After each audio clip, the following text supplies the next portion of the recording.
My mother was a Sunday school teacher for 40 years when she was living. She used to always tell me, she said, God blesses you to become a blessing. Well, I didn't get it back then because I ain't had nothing. So he blessed me, Mama, we ain't got nothing.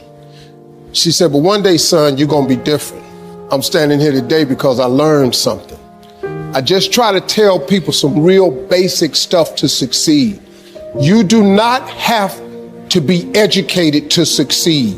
So you can quit beating yourself up about your lack of education. Education ain't in the Bible. Harvard ain't in there. UCLA ain't in there. Now, if you want to be a doctor, lawyer, scientist, dentist, you got to go to school. We understand that. Maybe if you're gifted with your hands of healing, you do that. But what about if you like me? What if you like you? What if you ain't a school person? What you gonna do? Suppose you got a learning disability. Suppose you dyslexic. Suppose you just don't get it. You know, I just didn't get math. Once you got past adding, subtraction, multiplication, and division, you lose me. I don't know. I only know what I know. I learned to identify this gift of mine, and this gift has made room for me. Now, I've told you that, but here is the other thing. Once you identify your gift, you have got to write this information down. If you do not have a vision board, if you don't have a dream list, I am telling you, you are complicating your process to getting what you want in life.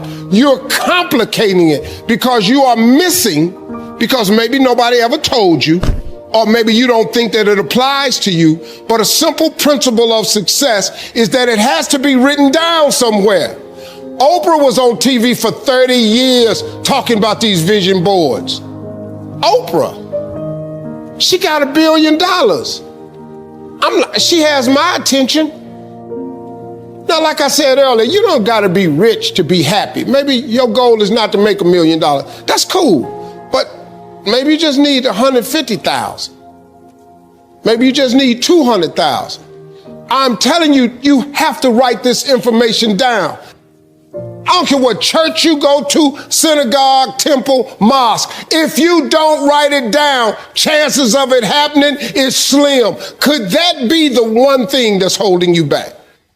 If I'm telling you this, a dude with no education, I can't read a business periodical. My head will explode. I don't even know what they talking about. It's not what I do. Too many times people have you focusing on your weaknesses. You're wasting your time. You ain't got to strengthen that. Work on what you good at. If you focus on what you good at, you'll make enough money. You hire somebody to be what you ain't. I got all kind of people read numbers and contracts and all that because I can't do it. But I hire them. Listen, man, you've got to write this information down. Let me tell you what the reason writing it down is important. Because it plants the information in your subconscious. That means write exactly what you want. Don't deviate. Be clear. If you want 4 cars, it's nothing wrong with wanting 4 cars. If you want 3 houses, you can have 3 houses. Why not? Why? Why you just can't get a home? What kind of God you serve where he won't give you a house? It's just a house. Somebody asked me the other day, they saw my vision board, they said, man, where your dream car at? They in the driveway. They've been marked off the vision board a long time ago. The vision boards work. I'm not bragging, I'm telling you how this works. You don't think I got all these TV shows, I ain't making no money now. I'm out here hustling and grinding, but I'm willing to work. You gotta write everything you want down. Now, if you want, like I said, you can go to school, try to get you another degree. I don't have one. I'm telling you what I did to get here. I learned a few scriptures that made some good sense to me. You have not because you ask not. So you mean to tell me if I just keep asking you for it and believing in it, that's one way to get it? Okay, cool. Then you tell me faith without works is dead. You tell me if I believe in you and I'm willing to work, I should have it. But I can't believe in it and don't work and I won't get it. Okay, I understand that one. And then you tell me to write the vision and make it plain. I can do this. These are things you can do today that ain't got nothing to, you don't need nobody's permission to succeed. To get to God, you ain't got to check with nobody. He available to you today. You ain't got to get cleared. His line ain't busy. You can talk to him right now. I do it all the time. That's how I got here. I'm telling you how you can get to where you're trying to go. Then you can go get your another education if you want to. You have to understand that every portion of your life is designed with a purpose in mind. You don't have dreams without tests. You understand? And everything you're going through is God preparing you for what you asked for. So when you get tested, it's actually God preparing you for what you asked for. You got to have hardships, setbacks, missteps. See, the only way to learn how to get up, you got to fall. Only way to learn how to get over, you got to be under. The only way to learn how to win, you got to lose. Only way to appreciate the laughter, you got to be crying. You would not appreciate the sunshine if it didn't rain. You would not love the morning sunlight if it never got dark. It is designed that way in life, man. So you need everything that happens to you to happen in the exact order. You don't like it. I didn't like being homeless. I didn't like living in a car. I didn't like getting divorced. I didn't like losing everything twice. I didn't like none of that.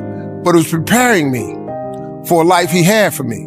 So having lost everything twice, I have a much greater appreciation for what God has given me now because I'd have done without it. So see, you appreciate, you learn. You gotta have it that way. You don't learn nothing when you're winning. You learn through failure.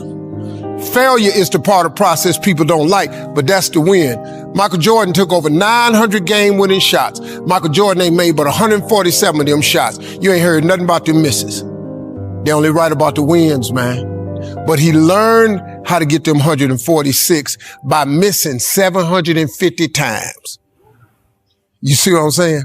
A baseball player make millions of dollars if he get to the plate and he's successful 3 out of 10 times. 3 out of 10. He just got to get a hit 3 out of 10 times. That's crazy. And you can make millions of dollars because they don't care about them 7 times when you don't get them hits. What they pay you for is them makes. That you can miss. You can miss 7 out of 10. But if you get 3 hits every 10 times you go to the plate, you finna make hundreds of millions of dollars. Ain't that crazy? Look, 8 things. Let me show you this. We all live inside a bubble, right? This is our world. We go to church here. We work over here. We go get our coffee over here. We go to this park over here. We usually go over here to, hang out with friends. This is our favorite club. This is our world. This is our favorite spot on the beach. We all live in this bubble. What you gotta do to get the life that God wants you to have, you gotta put more air in your bubble. You got to blow your bubble up. Expand yourself. Take yourself out your comfort zone. Do not live in your bubble. Put some more air in your bubble. If you stay in your comfort zone, that's where you will fail. You will fail in your comfort zone. Success is not a comfortable procedure. It is a very uncomfortable thing to attempt. So you got to get comfortable being uncomfortable if you ever want to be successful. I'd love to tell you, look, you can go out here and get rich, do a couple of things. That ain't happening. You got to get real doggish. You got to get downright funky if you want to make it. Now, like I was telling you before, if you want to be ordinary, you ain't even got to listen to me. Just go on about your business. If you think ordinary's cool, ain't no problem. It's some really, really wonderful ordinary people. But if you are sitting in this room and you have extraordinary aspirations, then you're gonna have to do extra. You put extra on top of on ordinary and you come up with extraordinary. It's no other way. I'm sorry, but here's the fact. All of you have extraordinary capabilities, all of you. You have to decide if you are willing to do the things to put you in that category. Rich people don't sleep 8 hours a day. That's a third of your life. It ain't but 24 hours in a day. You cannot be sleep 8 hours a day. You can't live in LA and wake up at 8 o'clock in the morning. It's 11 o'clock on the East Coast. The stock market been open 2 hours. They already making decisions about your life and your ass was asleep. The Bible says, he who loves to sleep and the folding of hands, poverty will set upon you like a thief in the night. Even in some of your darkest moments, when you make mistakes. You have got to stick around for the two things that the mistake is made for. Every failure is made for. Every misstep is made for. It is made for a lesson and a blessing. Them two things follow every single one of them every single time. God don't send down rain without a return. When he send down rain, flowers grow. To find your way in life is not an external search. It's an internal search. Because God equipped you the moment he gave birth to you. God equipped you at birth with what you needed. He gave all of you a gift. All of you. Every last one of you, you're gifted. God never created a soul without giving them a gift. All of you sitting in here were given a gift at birth. He put it inside you. You ain't got to look under the ocean. It ain't on a mountain. It ain't under no rocks. He put it in you at birth. He gave you a gift. It is the thing that you do the absolute best with the least amount of effort. That's your God-given gift. That's the thing you should pursue. The scripture says your gift will make room for you and put you in the presence of important men. That's what your gift will do for you. Everything else you're doing has nothing to do with what God created you for. And if you're unhappy with your life, if you haven't figured your life out, if you're thinking there's more to your life than it is, it's because the only reason you have that question is because you're not living in your gift. Once you discover your gift, there lies your greatest chance for success.